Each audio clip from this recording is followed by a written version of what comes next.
Welcome, beautiful Paris Saint-Germain family. In today's video, I'll have my thoughts on every single Paris Saint-Germain player so far this season. Starting off with Gianluigi Donnarumma, it's obviously been a very uncomfortable start for the Italian. Last season had a great season. Obviously, towards the end in the USA knockout stages didn't help us that much. But, we were coming into the season very positive about Gianluigi Donnarumma, and he's been anything but that.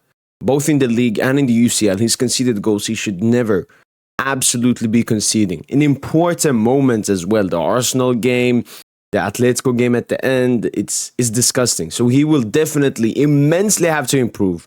Because if he doesn't, next player we're going to talk about, Matviev Safonov, could potentially take his place.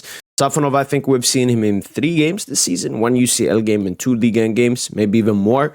It's too little of a sample to base how good Safonov is as a player, but he's always done a decent to a good shift, also better on the ball than Gianluigi Donnarumma. So it'll be interesting to see how many minutes and in what kind of game Safonov gets minutes for the rest of the season. Going into defense, and I want to start with Achraf Hakimi, who's undoubtedly been a top 10 player in the world in 2024. He's been by far the best right back in the world, defensively, offensively, what he does in the midfield, what he does with and without the ball, the constant runs that he makes, the recoveries that he makes. It's absolutely insane. I love Achraf Hakimi. After the first 2 seasons at PSG, I was thinking about selling him because we bought him for a hefty price tag and he didn't meet the expectations. But now I can definitely see why we splashed 70 million on Achraf Hakimi. Absolute baller. Going from one flank to the other flank, it's time for Nuno Mendes, who still plays in this, 3 at the back as a left center back. It's been good. Like, he's had good moments. Obviously, important goal versus Girona. Obviously, it's a Gazzaniga own goal, but still give prop for Nuno Mendes cooking the defender and creating that. The issue is defensively. Obviously, mistake versus Atletico Madrid, and hasn't just been at his best. The thing is, obviously, there is the valuable excuse of him playing in that position. Still, that doesn't mean he should be like this. Like, he's still been good this season. I just have such high expectations of Nuno. But if Lucho is going to continue using him like this, I don't know if we'll ever see the best version of Nuno Mendes as long as Luis Enrique is at this club. Moving on to centre-backs, Marquinhos, the captain. Good, consistent season as usual. Obviously, the mistake versus PSV was a bit heartbreaking, but if you remove that and look at, throughout the season, Marquinhos has just been solid, continuing from him last season. Obviously, he had that 1.5-year spell with that Madrid mistake and everything, but now he looks good. Marquinhos looks good. That's all I can say. Next up is Pacho. Oof. When we signed him, I didn't know that much about Pacho. I didn't know anything. Let's be honest. No one knew who Pacho was. And he surprised us. He is the cheap version of Kimpembe. That's what I can immediately take away from him. Defensively, his aggressiveness, he's very calm as well.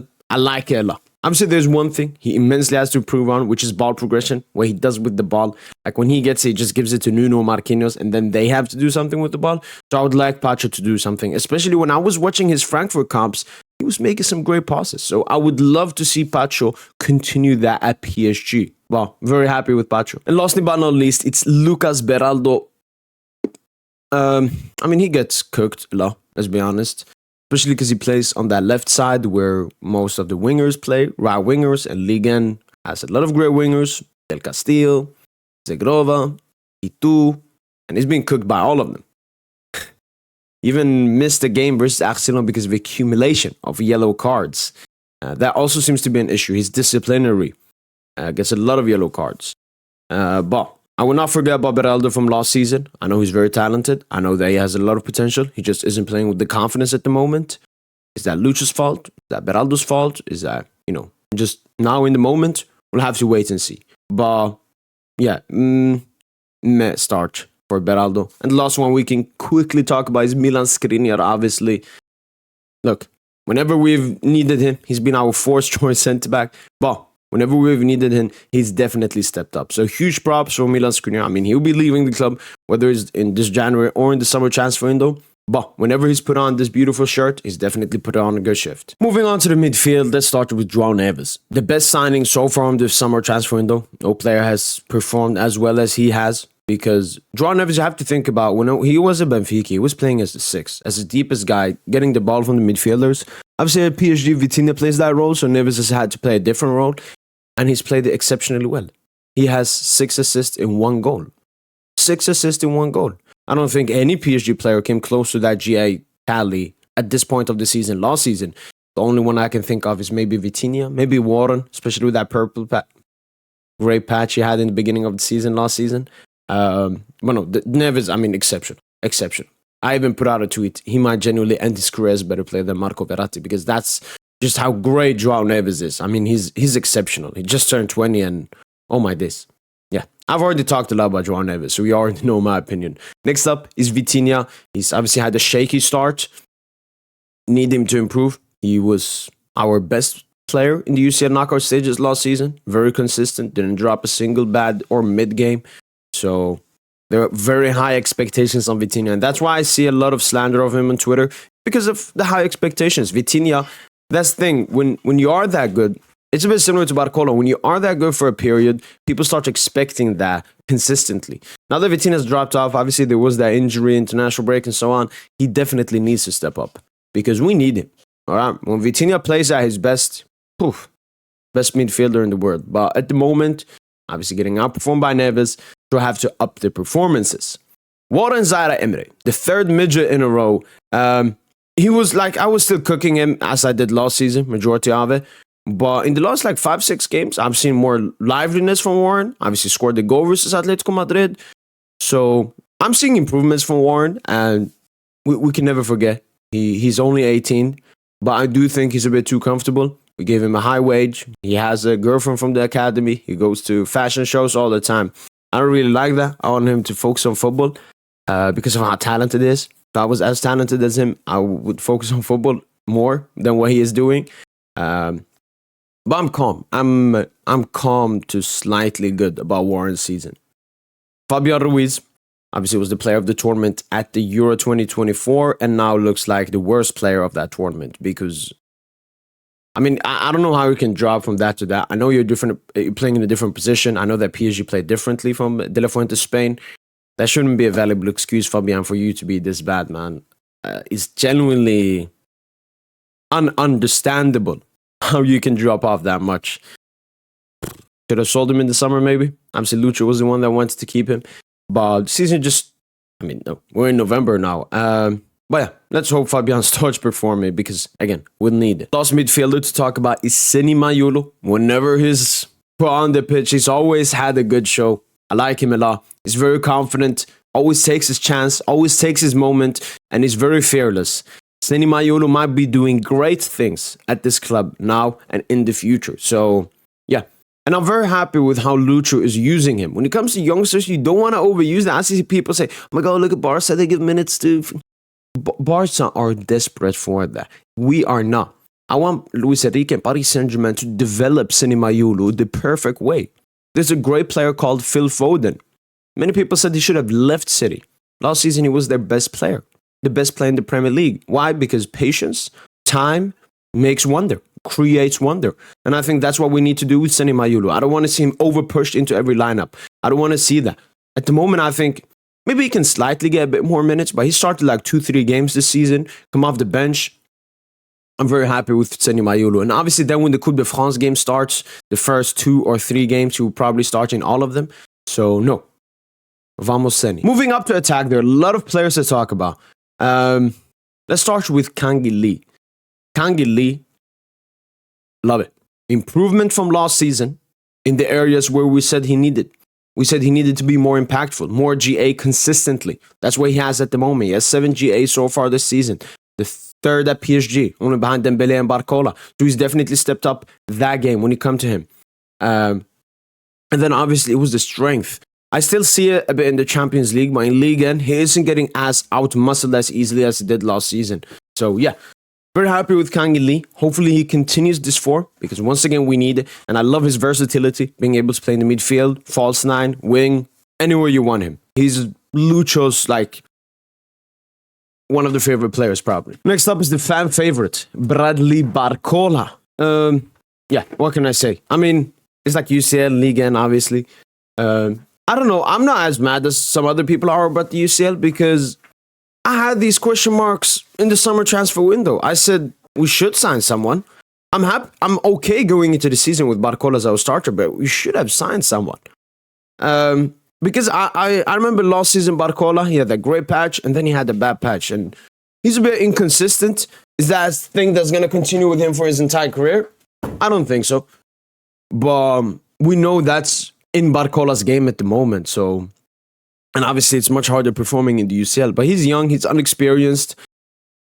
He's someone I'm willing to give time, give more patience, especially of how good he's doing in the league. He scored 10 goals. Mbappe didn't even have 10 goals after match week 11 in Ligue 1 last season. Like, what he's doing in the league, for me, like, forgives what he's done in the UCL, because he's, at least goal scoring wise, been carrying us. He's been our main goal scorer. He's the league and top goal scorer. He's the top 5 goal scorer in the European top 5 leagues. So please stop with the Barcola slander. Barcola deserves only love, but can get critique. But the slander and hatred, I don't get it. But I'm very happy with Barcola this season, gonna be honest. Next up is Ousmane Dembele. He's another player, you know, Ligue 1, UCL, but he doesn't have the excuses that Barcola has. Being young, being unexperienced, and so on. Dembele, I have really high expectations of him, and now that Mbappe has left, he is our main man. In Ligue 1, he's performed like it. 5 goals, 4 assists in Ligue 1 this season. Very good. Already more goals than last season, and will definitely have more assists than last season. But in the UCL, obviously didn't play the Arsenal game, but the Girona, PSV, Atletico. I mean, no, Atletico was good. But PSV and Girona, man, he costed us. He costed us. Obviously, Girona went on to win. Doesn't matter. PSV didn't win. Did matter. Like, if we'd won that game, we would be a little bit in a different position now in the Champions League. But no, Dembele, I can't find a single valuable excuse for you to be this bad. It's absolutely embarrassing. I'm happy for you this season because you've been very good in the league and had that good Atletico game, but you have to step up, Dembele. You have to step up. You're 27 years of age, soon 28. You just need to focus in, concentrate, and be more serious. Because I think with Dembele, it's all mental stuff. I mean, people want to talk about his finishing and so on. I don't really care about that. I care about his mentality. For example, if we bring up the Barca 2 legs last season, especially the away one versus Barcelona, you just saw in Dembele's eyes, in how he moved, in everything he did. He was so focused. He was so concentrated. This season, he's already made mistakes that have costed us goal. Atletico goal we conceded because of him. Angers goal we conceded because of him. And PSV goal we conceded because of him. So he has to stop, I don't know, losing his head, especially in big games, because that will cost us. And I don't want it to cost us. So Dembele,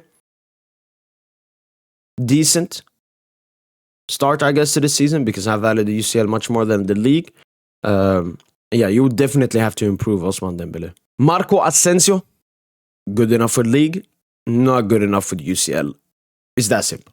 It's that simple. I think us losing Kylian Mbappe and looking at our bench to strengthen our starting 11 is absolutely embarrassing. Asensio should not be starting. All right, that's a sporting failure from Luis Campos and Luis Enrique that Marco Asensio is starting for us in Big 2024. But talking simply about Asensio, he runs a lot. He does a lot for the team. I think he has 6 goals and assists so far this season. So yeah, this is the expectations I have for Asensio. This is the expectation. Drop a 7 to 7.5. Obviously, I would have wished him being better in the UCL, but I don't have those kinds of expectations on him. The last player we're going to look at is Randal Kolo Muani. Obviously, hasn't really given many chances, but he hasn't really earned many chances, because I remember his start versus Nice away. It was absolutely dreadful. I know that PSG were ass, but he needs to take those chances. Whenever Lucho gives him Lucho barely gives him chances, but whenever he gets something, he needs to fully take it, like he did in the Angers game. People were really like, "Oh my God, Kolo deserves more minutes," and then he goes on to drop a stinker in the next game. For Kolo's best, for PSG's best, for Lucho's best, for PSG fans' best, Kolo should leave this club. Let's get as much money as possible. But he still contributed decently for PSG this season. I'm sitting here editing the video now after, and I just noticed I forgot Desiree Doué. I mean, that's how unimpactful he's been. That's how unexciting of a player he is to talk about. But yeah, not a good start at all. Has to improve a lot. Well, That's been it for my thoughts on every single Paris Saint-Germain player this season. If you have any disagreements, let me know in the comments down below. That's been it from boy PSG, and as usual, allez, allez, allez Paris.